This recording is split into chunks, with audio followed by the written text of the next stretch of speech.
princesas! Olá, gente! Tudo bom? O vídeo de hoje é muito interessante, eu estava ansiosa para gravar ele para vocês, que é sobre os valentes de Davi. Cara, tem muita história maneira e eu espero que vocês gostem. Vamos lá mergulhar nessas histórias. As histórias dos valentes de Davi são contadas principalmente em 1 Samuel 23, de 8 a 39 e em 1 Crônicas 11, do versículo 10 até o versículo 47. Eu falo principalmente porque tem uma coisinha ou outra que eles estão espalhados em outros versículos e capítulos, principalmente em Samuel e Crônicas. Gente, Davi, quando estava fugindo de Saul, foi se esconder na caverna de Adulão. E é muito interessante que lá foram várias pessoas atrás dele, vários homens atrás dele. E que tipo de homem, Kel? Ladrões, endividados, problemáticos, só gente assim, complicadinha, foi atrás de Davi, se juntar a ele para ter ele como líder. Dezenas, centenas de homens foram ao encontro dele. E no meio desses homens estavam os valentes de Davi. O que eram os valentes de Davi?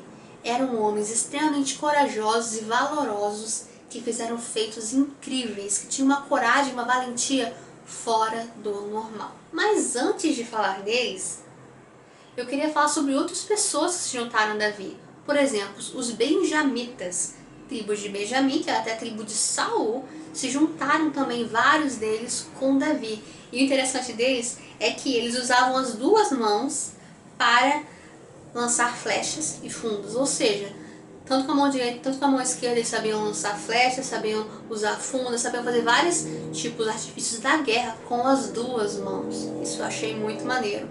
Outro povo que se juntou a Davi para ajudar, para guerrear, foram os gaditas, ou seja, os homens da tribo de Gad. Eles eram extremamente bons com os escudos, com as lanças, eram ferozes e ligeiros. Tem até uma parte que fala que eles eram ferozes como leões e ligeiros como as gazelas. E um versículo que diz que o rosto deles era como de leões. E Davi, como vocês sabem, é da tribo de Judá, e vários homens de Judá também vieram se juntar com Davi. E Davi ficou assim: vocês estão se juntando a mim, mas por quê? Vocês realmente estão do meu lado? Vocês não querem me prejudicar?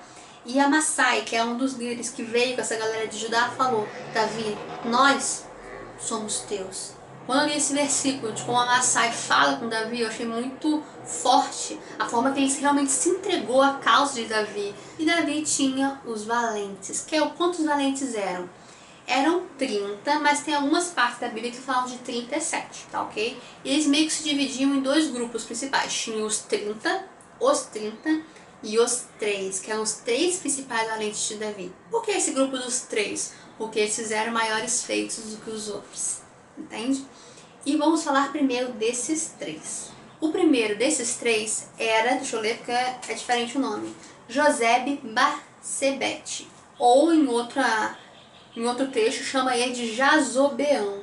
Ué, Kel, nomes diferentes? Sim, isso acontece aqui na Bíblia. Às vezes a mesma pessoa tá com um nome diferente. Isso é normal, tá? Mas é a mesma pessoa. O que esse cara fez, Kel? Ele derrotou. Aí que tá. Numa parte fala que foram 800 homens, na outra parte fala que foram 300. E, Kel, então a Bíblia tá errada? Não. O que acontece, gente? Vamos explicar para vocês algumas divergências que acontecem na Bíblia, mas que não fazem dela errada, tá ok? Vamos supor 10 pessoas viram um crime. Quando a polícia chamar cada uma dessas pessoas para falar sobre esse crime, cada um vai contar da sua ótica, a forma que viu, a forma que entendeu. Ah, ele bateu assim, ele bateu assado. Às vezes a pessoa viu de uma forma que parecia que estava fazendo tal coisa, mas a pessoa viu de um outro ângulo que viu que não era aquilo. Então são 10 versões do mesmo crime que são um pouco diferentes da outra, tá? Mas todas são verdadeiras, porque todos viram a mesma coisa. Então, quando acontece na Bíblia de se contar o mesmo fato de forma diferente, porque foram pessoas diferentes. E aqui é a mesma coisa. Uma pessoa fala que foi 800, outra fala que foi 300. Diferença grande, né? Que a pessoa falou, mas era o mesmo fato. Então, quanto ele matou de verdade, eu não vou saber dizer. Deixa eu perguntar para Deus quando a gente chegar lá no céu.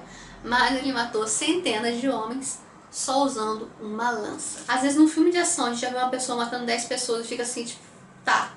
Nesse caso, ele matou dezenas, centenas sozinho com uma lança. O segundo que eu vou falar aqui é Eleazar ou Elana. Tem partes que ele está como Eleazar e tem partes que ele está como Elana. O que Eleazar fez, Kel? Ele lutou tanto tempo, mas tanto tempo, mas tanto tempo em uma certa batalha, que a mão dele ficou pegada à espada. Ele não conseguia soltar a espada de tanto tempo que ele foi com a espada lutando por horas e horas. Dizem que foi uma câimbra que deu na mão dele. Uma câimbra tão forte que ele não conseguia abrir a mão e soltar a espada. A mão ficou pegada à espada. E através dele houve um grande livramento para Israel. Outro feito de Eleazar. Ele defendeu um campo de cevada. De cevada, tá, gente? Eu vou falar de uma pessoa que defendeu um campo também, mas no caso de Eliezer ou Elana, foi um campo de cevada contra os inimigos. Pode parecer, nossa, maneiro, defender um campo de cevada. Mas, gente, era um meio que eles tinham para comer. Naquela época eles plantavam cereais, plantavam as coisas para poder comer. Então defender o campo de cevada da destruição era ter comida para as pessoas sobreviverem. E além disso, aqui tá até aberto aqui, em 2 Samuel 21, versículo 19, ele lutou contra Golias, o geteu, cuja lança era a haste como eixo de um tecelão. Não era o Golias de Davi, era outro Golias. E eu acho que esse daqui também era um gigante. Então ele também derrotou um gigante. Elana, filho de Dodô. Eu até guardei, porque eu fiquei assim, como assim? Esse cara é o mesmo? Eu fiquei conferindo e realmente é. Esse aí é o segundo dos três. E o último dos três era Samar, que defendeu um campo de lentilhas. Sozinho, um monte de inimigos atrás dele. Ele defendeu aquele campo de lentilhas, porque como eu falei pra vocês, isso era fundamental naquela época. Era um grande livramento pro povo. E ele defendeu um campo de lentilhas bravamente. Samar. Esses três também, Jazobeão, Eleazar e Samar, fizeram uma coisa muito corajosa. Certa vez Davi falou assim: quem me dera beber da água da cisterna que está à porta de Belém. Porque Davi era de Belém. E os três passaram pelo arraial dos filisteus, arriscaram a vida e foram até Belém trazer água para Davi. Eles foram até Belém, trouxeram a água para Davi. Só que Davi era um homem muito justo, muito correto. Ele ficou assim: cara, como é que eu vou beber essa água? Essa água é o sangue de vocês. Vocês arriscaram a vida de vocês para beber essa água. Não posso beber isso. E ofereceu diante de Deus essa água que eles buscaram. E esses foram os três principais valentes de Davi. E agora eu vou falar um pouquinho sobre o feito de outros desses valentes. Abissai. Abissai era o líder dos 30 mesmo, dos 30 valentes. E ele matou 300 homens com uma lança só. Ele era irmão de Joabe também, e Joabe era sobrinho de Davi. Benaia ou Benaia matou um homem que era tão forte como um leão, que era de Moabe, e também matou um leão de verdade numa caverna na época do inverno. Ele matou um egípcio que tinha cerca de 2 metros. Ele só estava com um cajado na mão e o egípcio estava com a lança. Ele deu aquele golpe, que eu não sei que eu não estava lá para ver, mas ele deu um golpe lá no egípcio, pegou a lança da mão do egípcio e matou o egípcio com a própria lança. Azael também é um irmão de Joabe e de Abissai, e ele corria, mas corria, mas corria muito, era surreal tanto que ele corria. Ele correu até de Abner, a tal ponto que ele foi morto por Abner. Inclusive Joabe matou Abner por causa disso depois.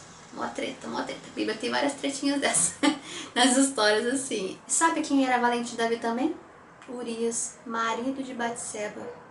Pois é, gente, Davi terrível, matou o valente dele, que lutava por ele. Cara, o Urias era super correto.